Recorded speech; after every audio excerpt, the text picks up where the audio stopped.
اللهم صل على سيدنا ومولانا محمد وعلى سيدنا علي وسيدتنا فاطمة وسيدتنا زينب وسيدنا حسن وسيدنا حسين. اعوذ باللہ من الشیطان الرجیم. بسم اللہ الرحمن الرحیم. الحمد للہ رب العالمین والصلاة والسلام علی اشرف الانبیاء والمرسلین واہل بیتہ الطیبین الطاہرین المعصومین. اما بعد. سورہ مبارک اعراف آیت نمبر 105 سے آیت نمبر 121، 105 سے 121. گزشتہ صفحے کے اختتام پر ہم نے حضرت موسیٰ علیہ السلام کے بارے میں یہ پڑھا کہ پروردگار فرماتا ہے کہ ہم نے ان کے بعد موسیٰ کو بھیجا اور اپنی آیتوں اور نشانیوں کے ساتھ بھیجا فرعون اور فرعون کے جو عمائدین ہیں، جو بڑے اس کے مانے جاتے تھے سلطنت کے، ان کی طرف. فظلموا بہا، تو انہوں نے ان کے اوپر ظلم کیا، ظلم سے کام لیا. تو ذرا دیکھو جو فساد پھیلانے والے ہیں ان کا انجام کیا ہوا. موسیٰ علیہ السلام نے کہا کہ اے فرعون، میں عالمین کے پالنے والے کی طرف سے رسول بن کر آیا ہوں. میری شان کے خلاف ہے. حقیق علی ان لا اقول علی اللہ الا الحق. میری شان کے خلاف ہے کہ میں اللہ کے اوپر حق کے سوا کوئی بات بیان کروں. یعنی میری شان یہی ہے کہ اگر خدا کی طرف میں کسی بات کو منسوب کروں تو وہ بالکل سچ ہو، وہ بالکل حق ہو. قد جئتکم ببینۃ من ربکم. میں تمہارے پاس تمہارے رب کی طرف سے بینہ لے کر آیا ہوں، معجزہ لے کر آیا ہوں. تو اس بات کو جسٹیفائی کرنے کے لیے کہ میں خدا کا سچا نمائندہ ہوں. فارسل معی بنی اسرائیل. تو بنی اسرائیل کو آزاد کر دے کہ وہ میرے ساتھ چلے جائیں. ظاہر کہ موسیٰ علیہ السلام کا ایجنڈا یہی تھا کہ بنی اسرائیل کو وہاں سے آزادی دلوانی ہے اور ان کے آبائی وطن کی طرف ان کو واپس لے جانا ہے. قال ان کنت جئت بآیۃ. تو فرعون نے کہا کہ اگر تم کوئی معجزہ لائے ہو فأت بہا ان کنت من الصادقین. تو اگر سچے ہو تو اسے پیش کرو. فألقى عصاہ. تو حضرت موسیٰ علیہ السلام نے اپنے عصا کو پھینک دیا. فإذا ہی ثعبان مبین. تو وہ ایک دم کھلا ہوا اژدہا بن گیا. یہ ایک نشانی ہو گئی، یہ ایک معجزہ ہو گیا کہ حضرت موسیٰ علیہ السلام نے پھینکا اور عصا جو ہے وہ اژدہے میں تبدیل ہو گیا. وَنَزَعَ يَدَهُ. اور اپنا ہاتھ باہر نکالا. فَإِذَا هِيَ بَيْضَاءُ لِلنَّاظِرِينَ. تو ایک دم ایسا ہو گیا کہ وہ سفید نورانی تھا، یعنی ایک چمکدار ہاتھ بن گیا. یہ حضرت موسیٰ علیہ السلام کے دو مشہور معجزات ہیں، عصا اور ید بیضا. عصا کا اژدہے میں تبدیل ہو جانا اور ہاتھ کا چمکدار ہو جانا. قال الملأ من قوم فرعون. تو فرعون والوں میں سے جو ممتاز افراد تھے، جو اس کی ایلیٹ کلاس کے، ان لوگوں نے کہا ان ھذا لساحر علیم، کہ بلا شبہ یہ بڑا ماہر جادوگر ہے. یعنی اسے حضرت موسیٰ علیہ السلام کے ایک فن کے طور پر انہوں نے مانا کہ یہ خدا کی طرف سے کچھ نہیں ملا ہوا، یہ آیت نہیں ہے، یہ نشانی نہیں ہے، یہ کوئی معجزہ نہیں ہے، بلکہ یہ تو اس کا اپنا سیکھا ہوا ایک فن ہے. یہ ساحر ہے اور بڑا ماہر ہے. یرید ان یخرجکم من ارضکم. یہ چاہتا ہی ہے کہ تمہیں تمہاری زمین سے باہر نکال دے. فماذا تأمرون. تو اب تم لوگوں کی کیا رائے ہے؟ قالو. تو انہوں نے کہا کہ ارجہ و اخاہو. اس کو اور اس کے بھائی دونوں کو روکو. وارسل فی المدائن حاشرین. اور شہروں کے اندر لوگوں کو دوڑاؤ تاکہ وہ جائیں اور جا کر کیا کریں؟ یاتو کا بکل ساحر علیم. ان کا مقابلہ کرنے کے لیے بڑے بڑے ماہر جادوگروں کو بلا کر لائیں. اب یہاں پر غور کرنے والی بات ہے کہ یہ مکالمہ جو ہو رہا تھا کہ انہوں نے یہ کہا کہ تمہیں نکلوانا چاہتے ہیں تمہاری زمین سے، تو یہ کن سے بات ہو رہی ہے؟ کہ حضرت موسیٰ علیہ السلام تو بظاہر ایجنڈا لے کر آئے تھے کہ بنی اسرائیل والوں کو، تو بنی اسرائیل تو وہاں پہ پسے ہوئے لوگ ہیں.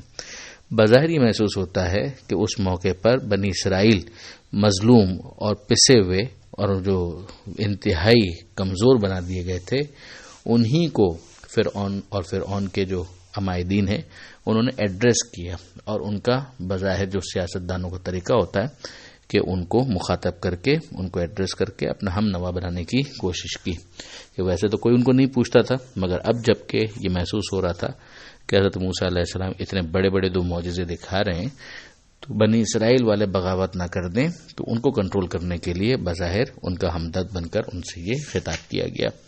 اور پھر انہوں نے ہی جب محسوس کیا، یہ خود کمزور اور پسے ہوئے لوگوں کا ایک ایشو بھی ہوتا ہے کہ جب اچانک ان کو توجہ ملتی ہے تو وہ اسی توجہ کو بہت غنیمت جانتے ہیں کہ بھئی اور کیا ہو سکتا ہے، اتنا تو ہوا کہ فرعون نے ہمیں لائق خطاب تو سمجھا، تو انہوں نے یہ کہہ دیا کہ پھر ان کو روکیے اور جو بڑے ماہر جادوگر ہو سکتے ہیں جو پھر موسیٰ علیہ السلام کی ان باتوں کا جواب دے سکیں ان کو لے آئیے تاکہ وہ ان کو رسپونڈ کر سکیں۔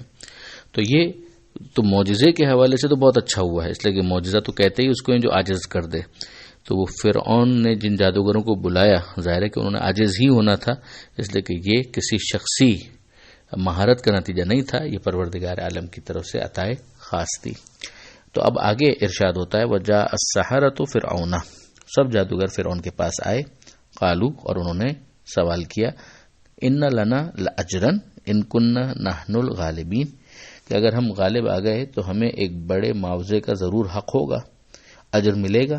قال نعم، تو فرعون نے کہا ہاں یقیناً، وانکم لمن المقربین، اور بلا شبہ تم خاص تقرب رکھنے والوں میں سے بھی ہو جاؤ گے، یعنی نہ فقط یہ کہ تمہیں مانیٹری یا بینیفٹس حاصل ہوں گے بلکہ تمہارا اسٹیٹس بھی ایلیویٹ کر دیا جائے گا، دربار میں تمہیں ایک تقرب حاصل ہو جائے گا، تم فرعون کے قریبی افراد شمار کیے جاؤ گے۔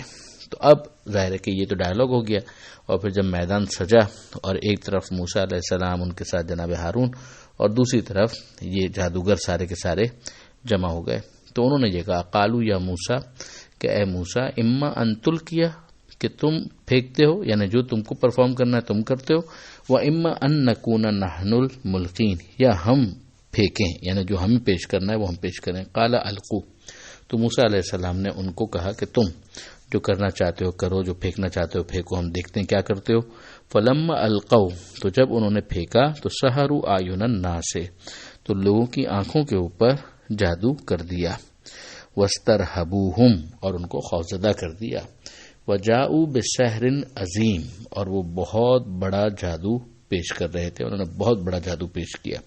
اب یہ وہی شعبدہ بازی کہ جس کے نتیجے میں رسیہ جو ہے ان میں پاروں کی صورت میں حرکت ہونا محسوس ہو رہا تھا، اور لوگوں یہی محسوس کر رہے تھے جو دوسرے مقام پر سورہ طٰہٰ کے اندر آیا کہ ان کے جادو کی وجہ سے خیال یہی ہوتا تھا کہ یہ دوڑ رہے ہیں، تو تھی وہ رسیاں مگر اس کے اندر ایسی حرکت دی کہ لوگوں کی آنکھوں نے ایسا محسوس کیا۔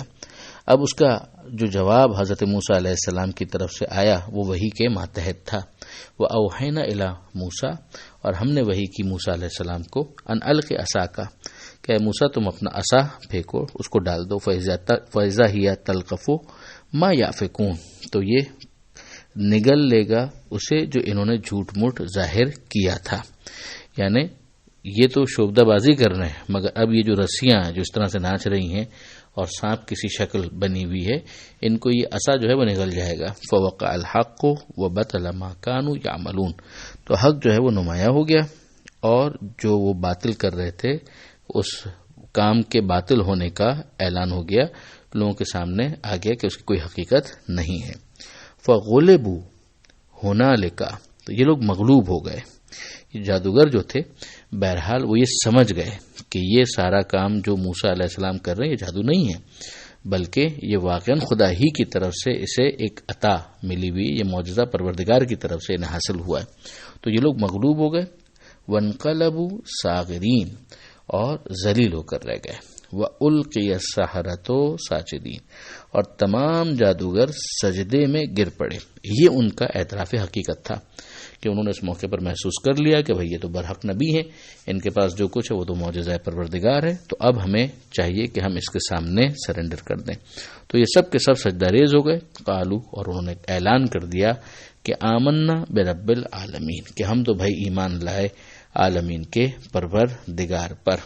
اور جو اگلے صفحے پر پہلی آیت آئے گی کہ رب موسیٰ و ہارون، کہ عالمین کا پروردگار سے ہماری مراد کیا ہے، کوئی یہ نہ سمجھ جیسا کہ فرعون بھی اپنے آپ کو رب کہتا تھا، ہماری مراد ہے رب موسیٰ و ہارون، کہ موسیٰ اور ہارون کا جو رب ہے، تو وہ نسبت بھی ضروری تھی کہ ہم موسیٰ اور ہارون کے ذریعے سے پروردگار تک پہنچے ہیں۔